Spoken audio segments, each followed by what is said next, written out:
La vintena de carteristes detinguts per furts al metro de Barcelona. Utilitzaven la tècnica del tap, un davant i l'altre darrere de la víctima, fins que aconseguien treure-li, robar-li la cartera. La idea és crear confusió en el moment d'entrar al vagó, robar la cartera i després sortir-ne. Aquí en tenen dos casos, però així haurien comès més d'un miler de furts. Bona tarda. Bona tarda. Ara sí, la policia creu que darrere d'aquests robatoris hi podria haver fins a 35 persones. De moment han detingut 18 dones i un home. Feia temps que els seguien, però s'han esperat fins que els presumptes delinqüents han acumulat més faltes. Cal tenir en compte que robar una cartera es considera una falta lleu, però si s'acumulen molts robatoris, la pena és més alta. A més, la policia també els acusa d'associació il·lícita i de tots els perjudicis que els seus robatoris han causat, des de la mala imatge a la ciutat fins a la despesa en vigilància. Els furts de carteres no és menor si mirem el fenomen d'una manera global. Se'n roben 20.000 cada any només al metro de Barcelona. Vigilància, seguiments, identificacions... L'equip de multireincidents dels Mossos ha investigat durant mig any unes carteristes molt actives. Acumulen fins a 1.000 robatoris a les andanes del metro.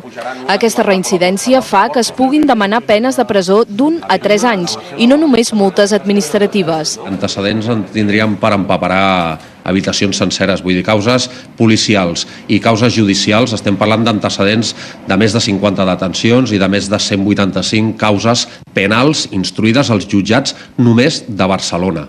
Després, vull dir, a altres cossos policials, doncs detencions de 45 i 50 també detencions per altres cossos policials. A més, els imputen, a part d'associació il·lícita, els perjudicis econòmics i d'imatge que han causat al metro.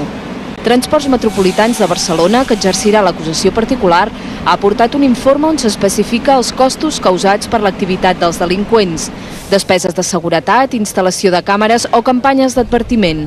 Des del 2001, el metro ha multiplicat per 4 el pressupost dedicat a seguretat, 16 milions d'euros l'any actualment. L'operació per detenir-lo s'ha portat a terme des de divendres fins ahir i s'han detingut 19 dels 35 bosnians que conformen el grup, majoritàriament dones. Actuaven en estacions amb molt de moviment, especialment de turistes, com Plaça Catalunya, Sants o Passeig de Gràcia. El cas que els presentem ara torna a obrir el debat sobre si un delinqüent pot sortir de la presó quan hi ha evidències que no està rehabilitat. El cas concret és el següent. Un violador ha complert íntegrament la condemna que li tocava i ha sortit de la presó. Ha estat tancat 16 anys i justícia reconeix que no hi ha garanties que s'hagi rehabilitat, però no hi pot fer res més. La llei no va més enllà. L'únic que s'ha fet és advertir als Mossos que l'home és al carrer. Alejandro Martínez Singul era conegut com el segon violador de l'Eixample. Després de 3 anys d'agressions, el van detenir l'any 91. L'Audiència de Barcelona el va condemnar a 65 anys de presó per 5 delictes de violació, 5 abusos i 5 temptatives d'agressió sexual. Gairebé totes les víctimes eren menors d'edat. Ell tenia 25 anys. Ha tingut accés a reducció de penes pel treball i ara, 16 anys després i amb la condemna completa, ha sortit en llibertat. A la presó ha seguit tractament específic per a agressors sexuals, però sense que des del Departament de Justícia se'l consideri rehabilitat. I el fet que hagi resultat negativa no ens alegra gens, sinó que ens fa pensar que s'hauria de treballar més seriosament en l'àmbit de la reinserció, perquè realment aquest tipus de delictes, el mal que causen és molt fort i per tant hauríem de passar de fer experiments amb gasosa a treballs de reinserció específics i seriosos. En tots aquests anys, Alejandro Martínez no ha tingut permisos penitenciaris. Des de Justícia s'ha notificat als Mossos d'Esquadra que quedava en llibertat, però la llei no preveu controls posteriors al compliment de la pena. El que es tindria de modificar seria la llei perquè el tribunal sentenciador pogués acordar, amb el cas eventual de que el tractament, un cop acabat la pena, que són llargues, no tingués resultat, doncs poder obligar el ja reclús lliure, a l'excarcerat, imposar-li una sèrie de mides terapèutiques de control de la mena que fossin, com tenen altres països. Altres sectors també demanen que es canviï la llei per tal que les víctimes de delictes sexuals tinguin informació quan l'agressor surt de la presó i no s'hagin d'assabentar per la premsa. L'Assemblea d'Ocupes de Barcelona ha denunciat avui que com a mínim 15 persones van rebre l'impacte del controvertit Cubotan, l'arma punxant que els Mossos van utilitzar en una manifestació aquest cap de setmana. Els Mossos defensen la seva actuació i insisteixen que el seu reglament en permet l'ús.